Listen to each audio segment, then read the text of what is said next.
എടിമേ, നീ വല്ലതും അറിഞ്ഞാ? നിന്റെ മോളെന്തിയേ?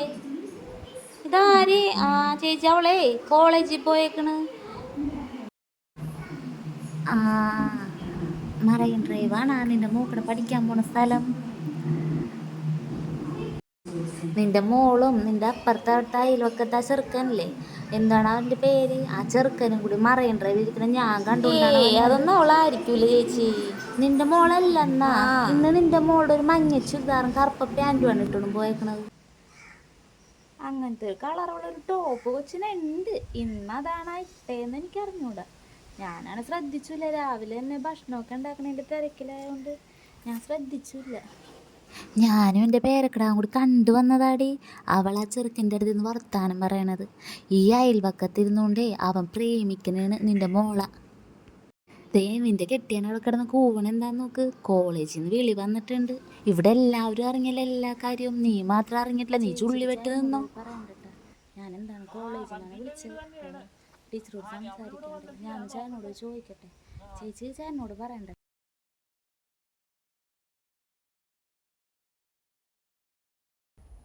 ഞാനൊന്നും പറയണില്ല, നീ പോയി സംസാരിക്കും.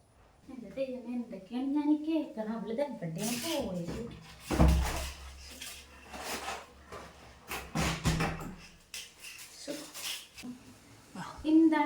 എന്താണ് പ്രശ്നം?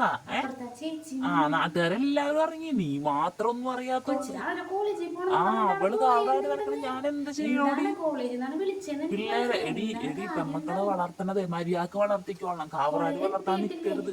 അവിടെ ആരാണ്ടിനും കൂടെ പോയിട്ടുണ്ട്. ഏതാണ്ട് ചെറുക്കനൊക്കെ കോളേജിൽ വിളിച്ചിട്ടുണ്ടെന്നൊക്കെ പറയുന്നു. ടീച്ചർ എന്നെ ഇങ്ങോട്ട് വിളിക്കണം. തള്ളേണ നീ പെമ്മക്കളെ വളർത്തുന്ന ആടി. നീ ഇനിയിപ്പൊ നിന്റെ മോളെ തലേ കയറ്റി വെച്ചോ? അതൊക്കെ തന്ന. അത് അപ്പുറത്തെ രാഹുലിന്റെ ഏതൊരു ഈ കാവറാട് നടക്കണവളെയൊക്കെ ഞാൻ വിളിക്ക്. നിനക്ക് ഇത്തിരി മാനം വേണം. എന്നാലും പെമ്മക്കളെ നല്ല രീതിയിലാക്കാൻ പറ്റുള്ളൂ. ഞാൻ നിന്നെ ശരിയാക്കി തരാം. നിന്നെ ഞാൻ വെട്ടിക്കണ്ടിച്ച് നാട്ടിൽ ആരെങ്കിലും കാര്യങ്ങൾ അറിഞ്ഞിട്ടുണ്ടെങ്കിൽ നീ മിണ്ടാണ്ട് രേടി. ഞാൻ നിന്നെ എക്കത്തിനെ ശരിയാക്കും. ഞാൻ അവളെ ഒറ്റ മോളായിട്ട് നമ്മളവിടെ ഇങ്ങനെയാണ് വളർത്തിയത്.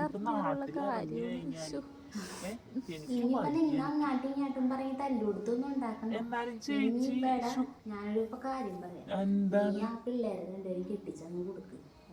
അവർക്ക് പ്രായമായിട്ടുണ്ട്. അവരുടെ പ്രായം മനസ്സിലാക്കി.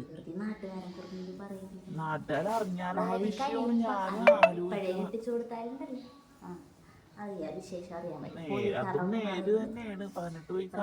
കഴിയുമ്പോ കെട്ടിച്ചു വിടാന്നും പറഞ്ഞത് ഒരു പ്രേമ ആ സമയം വരെയൊക്കെ ഉണ്ടെങ്കിൽ കെട്ടിച്ചു വിടാം. ഇപ്പോഴത്തെ പിള്ളേരാണെങ്കിൽ ആരും കഴിയുന്നവരെ ഇവിടെ നിന്ന് ഇറങ്ങിയിട്ട് വേണം പുറത്തു പോയി എല്ലാവരോടും ഇതൊക്കെ പറയാൻ. എന്റെ ദൈവം, എനിക്കൊന്നും വയ്യ. ഇടിമിനി അവള് വന്നടി. അമ്മ തല്ലല്ല, അമ്മ തല്ലല്ല. ഞാൻ പറയണൊന്ന് കേക്ക്. അമ്മ ഞാൻ പറയട്ടെ, ഞാൻ പറയണൊന്ന് കേക്ക്. നിന്നെ പഠിക്കാൻ നീ പഠിക്കാൻ തള്ളയുടെ ശവം തിന്നാൻ ഇവിടെ നിന്നു. അവനോട് അവൻ്റെ അമ്മനോട് കുടുംബക്കാരോടൊക്കെ ഇവിടെ വന്നിട്ട് ഈ വിഷയത്തിനെ കൂടി സംസാരിച്ചിട്ട് ബാക്കി എന്തെങ്കിലും ചെയ്താൽ മതി. നീ അവിടെ നിന്നു. തിന്നാൻ കുടിക്കും കൊണ്ട് അവിടെ നിന്ന് അവൻ്റെ അമ്മനെ വീട്ടുകാരൊക്കെ ചേർത്ത് അവനോട് വന്നിട്ട് സംസാരിച്ചിട്ട് എന്തെങ്കിലും കഴിക്കാൻ മതി കേട്ടാ.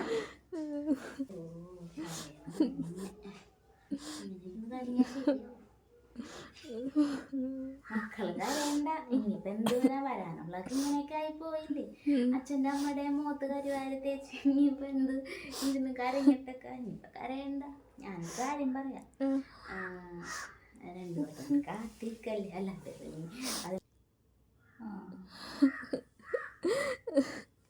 അല്ലാതെ അത് പറയുന്നുണ്ട്. പക്ഷെ എന്തോ വിഷയമൊക്കെ ആയിട്ട് പോകുന്നതാണ്.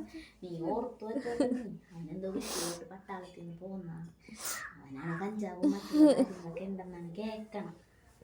മക്കളെ കെട്ടിച്ചെടുക്കുമ്പോൾ സൂക്ഷിച്ചും കണ്ട് ഞാൻ പോട്ടെ എന്നാ. കാര്യമുണ്ട്, എന്തെങ്കിലും ഉണ്ട് എന്നോടെല്ലാം പറയണ പെൺകൊച്ചാണ്, എനിക്കൊന്നും മനസ്സിലാവണില്ലേ.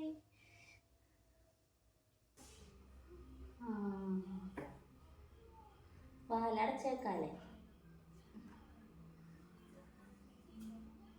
ഇതാണ് അടി പെണ്ണിൻ്റെ വീട്.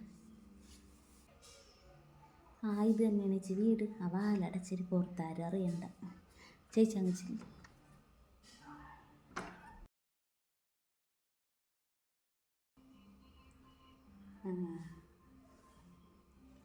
എന്തി എന്നിട്ട് അവളെന്തി? ഇതാണ്.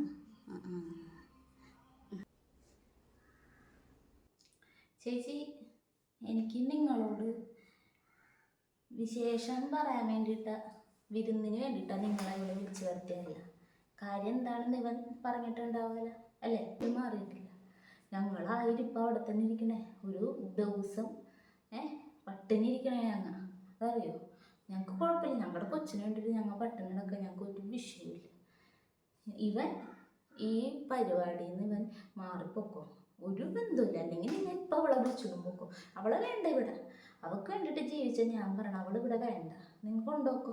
നിന്റെ ഡ്രസ്സൊക്കെ പാക്ക് ചെയ്തി എല്ലാം എടുത്തോ. നിൻ്റെതായിട്ടുള്ള ഒരു സാധനം ഇവിടെ വേണ്ട, എടുത്തുകൊണ്ട് അവനെ കൂടി പൊക്കോ. നിങ്ങളെ പിള്ളേര് തമ്മിൽ പല ഒരു ഇതുണ്ടാവും. പക്ഷെ നമ്മൾ വീട്ടുകാരത് അറിഞ്ഞു കഴിയുമ്പോഴേ, അറിയില്ല, ഞാനിവളുടെ ചേച്ചിയാണ്. അപ്പൊ ആ വീട്ടുകാർ തമ്മിൽ എന്തെങ്കിലും അറിഞ്ഞു കഴിയുമ്പോ നമ്മളിങ്ങനെ വിഷയങ്ങൾ ഉണ്ടാക്കുന്നത്. അവർ പിള്ളേരല്ലേ, അവർ പറയും കാര്യങ്ങൾ പറയും, മനസ്സിലാക്കണം. മോനെ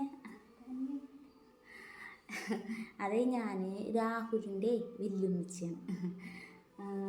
ഞങ്ങളെ ജോലിയൊക്കെ കഴിഞ്ഞ് വന്നപ്പോൾ ഇത്തിരി നേരം വൈകി, അതാണ് ഇത്രയും വൈകിയത് വരാല്ലേ. ഞങ്ങൾ നേരത്തെ വന്നാനെ. മോന് എത്ര വയസ്സായി? 18 ആവാറാണ്. കുറച്ചാളും കൂടിയൊക്കെ പഠിക്കാനൊക്കെ ഉണ്ട്, സമയമുണ്ടല്ലോ. അധ്യാനമൊന്നും അറിഞ്ഞിട്ടില്ല. അധ്യാനം അറിഞ്ഞാൽ ഭയങ്കര വിഷയങ്ങൾ. അതാണ് ഞാൻ പിന്നെ ചേച്ചിയും കൂടി വന്നേന്ന് വിചാരിച്ചിട്ടേ ഞാനാണ് നിന്നത്. ഇത്രയും വൈകിയ കാര്യം അതാണ്. ചേച്ചി അവിടെ നിന്ന് ഇവിടെ വരെ എത്തുമ്പോഴേക്ക് നേരമായതാണ്. അപ്പം നമുക്കൊരു കാര്യം ചെയ്യാം. പിള്ളേർ ഇപ്പം എൻ്റെ ചേച്ചി പറഞ്ഞ പോലെ പിള്ളേർക്ക് തന്നെ ഇഷ്ടം 2 കൊല്ലം കഴിയട്ടെ അല്ലേ ചേട്ടാ? നമ്മൾ 2 കൊല്ലം ആയിക്കോട്ടെ, 2 കൊല്ലം കഴിയട്ടെ. പക്ഷെ ഇവര് തമ്മിൽ കാണലും മിണ്ടലും ഫോൺ വിളിയൊന്നും വേണ്ട. അവർ തമ്മിലുള്ള കാണലും മിണ്ടലൊന്നും വേണ്ട കേട്ടെ. അവളുടെ ഇഷ്ടമാണ് നമ്മ നോക്കണത്. ഇനി 2 വർഷം നിങ്ങൾ തമ്മിൽ ഫോൺ വിളി ഇങ്ങനത്തെ മീറ്റിങ്ങും ഒന്നും വേണ്ട. 2 വർഷം കഴിയുമ്പോൾ നിങ്ങൾക്ക് ഇതേ സ്നേഹം ഉണ്ടെങ്കിൽ ഞങ്ങൾ കല്യാണം നടത്തി തരാം. രാഹുലിനെ ഞാൻ നോക്കിയോളാം. അവന് 2 ദിവസം കഴിയുമ്പോഴേക്ക് അവൻ്റെ ലീവ് കഴിഞ്ഞ് അവൻ പോണേനെ. പിന്നെ എന്തെങ്കിലും വിഷയമൊക്കെ ആയി കഴിഞ്ഞാൽ പിന്നെ അവന് പോകാനും പറ്റില്ല. പട്ടാളത്തിലൊക്കെ ആയതുകൊണ്ട് അവിടെയൊക്കെ ഭയങ്കര ഒരു ഇതാണ്. അപ്പം നിങ്ങൾ വിളിക്കാൻ പറയും, കാണാനൊന്നും വേണ്ട. ഒരു സ്നേഹം ഉള്ളിലുണ്ടെങ്കിൽ 2 കൊല്ലം കഴിയട്ടെ അല്ലേ ചേച്ചി? അഞ്ജുവിൻ്റെ അമ്മക്ക് വേറെ ഒന്നും പറയാനില്ലേ? വളർത്തണ രീതിയാണ് അമ്മമാര് വളർത്തണ എല്ലാവർക്കും അങ്ങനെയൊക്കെ പറയാൻ പറ്റുള്ളൂ. കോളേജ് പറഞ്ഞത് നമ്മൾ പുറത്താരും അറിയരുത്. പുറത്തറിഞ്ഞാൽ അത് അമ്മക്കാണ് ദോഷം. അമ്മക്ക് ചീത്തപ്പേര് വരുത്തി വെക്കണ്ട. അമ്മ വളർത്തി ഇതാക്കിയ ആൾക്കാർ പറയുള്ളൂ. എൻ്റെ എന്നാൽ ചാഞ്ചെറുക്കനാണ്, എന്ത് പ്രശ്നം ഉണ്ടെങ്കിൽ നമുക്കത് പിന്നീട് അവന് ജോലി ചെയ്യും. പക്ഷെ നിങ്ങളുടെ പെങ്കൊച്ചാണ്, അത് ഓർക്കണം. അത് ഇവള് പറഞ്ഞത് ശരിയാണ്. നമുക്കേ ഒരു 2 കൊല്ലം അവരുടെ പ്രണയം ഇപ്പോഴും ഒന്നിച്ചുണ്ടെങ്കിൽ നമുക്ക് 2 കൊല്ലം കഴിഞ്ഞിട്ട് കല്യാണം നടത്താം. അപ്പൊ എന്താണെന്ന് ഞങ്ങൾ പോട്ടെ. ശരി ശരി. അവൻ 2 ദിവസം കഴിയുമ്പോ പോകും. കല്യാണം ആ സമയം 2 കൊല്ലം കഴിയുമ്പോ പഠിത്തമൊക്കെ കഴിഞ്ഞ് കഴിയുമ്പോ ഇവർക്ക് സ്നേഹം ഉണ്ടെങ്കിൽ നമുക്ക് കെട്ടിച്ചു കൊടുക്കാല്ലോ. ചേട്ടാ ഞങ്ങൾ പോട്ടെ. അറിയിക്കണ്ടിട്ടാ തമ്മിലുള്ള മതം വ്യത്യാസം ഉണ്ടേ. ഇപ്പൊ നിങ്ങള് എന്താന്ന് വെച്ചാൽ നമ്മളാരോടും പറയണില്ല. അതിനിപ്പോ കരയുണ്ടാന്ന് മഞ്ജുനോട് നീ കരഞ്ഞിട്ട് അല്ല, നമ്മളെല്ലാം ചെയ്യുമ്പോ അത് ശ്രദ്ധിച്ച് ചെയ്യേണ്ടതാണ്. രാവിലെ വാ. അതാ വരണമ്മ. എടോ മഞ്ജു, തന്നെ കരച്ചിലായ നിർത്ത്. എന്തായാലും നമ്മളുടെ വീട്ടുകാരെല്ലാവരും എല്ലാ കാര്യവും അറിഞ്ഞില്ലേ. ഇനി 2 കൊല്ലത്തേക്കും കൂടിയല്ലേ, ഒന്ന് സമാധാനത്തോടേക്ക്. ഞാൻ പോയാലും തന്നെ വിളിക്കാണ്ടൊന്നും ഇരിക്കില്ല. ഞാൻ എന്തായാലും പോയിട്ട് ഒരു ഫോൺ പയ്യെ കയ്യിൽ തരാം കേട്ടോ. മഞ്ജുൻ്റെ അമ്മ ഞങ്ങൾ പോട്ടെ. അതേ രാഹുല് 2 ദിവസം കഴിയുമ്പോൾ രാഹുല് ലീവ് കഴിഞ്ഞാവും പോവും. അപ്പം നിങ്ങളുടെ കൊച്ചിനോട് കാര്യമൊക്കെ പറഞ്ഞ് മനസ്സിലാക്കി കൊടുക്കട്ടെ. പോട്ടെ എന്നാ. വാടി രാഹുൽ എന്തി? എടാ രാഹുലേ വാടാ. അതാ വരണ വല്യമ്മ, അതാ വരണ. ഒരു മിനിറ്റ്. എടോ, എന്തായാലും ഇപ്പൊ സന്തോഷമായില്ലേ. 2 കൊല്ലം കഴിയുമ്പോൾ നമ്മുടെ കല്യാണം എന്തായാലും നമ്മുടെ വീട്ടിൽ നടത്തി തരും. അതുവരെ വേറൊരു പ്രശ്നം ഉണ്ടാക്കണം നോക്കിയാൽ പോരെ. അത് ഞാൻ നോക്കിയോളാം. ഞാൻ ഒരു ഫോൺ പയ്യെ മഞ്ജുൻ്റെ കയ്യിൽ കൊടുത്തു വിടാം കേട്ടോ. ഞാൻ പോകട്ടോ. ബൈ. ടാറ്റാ.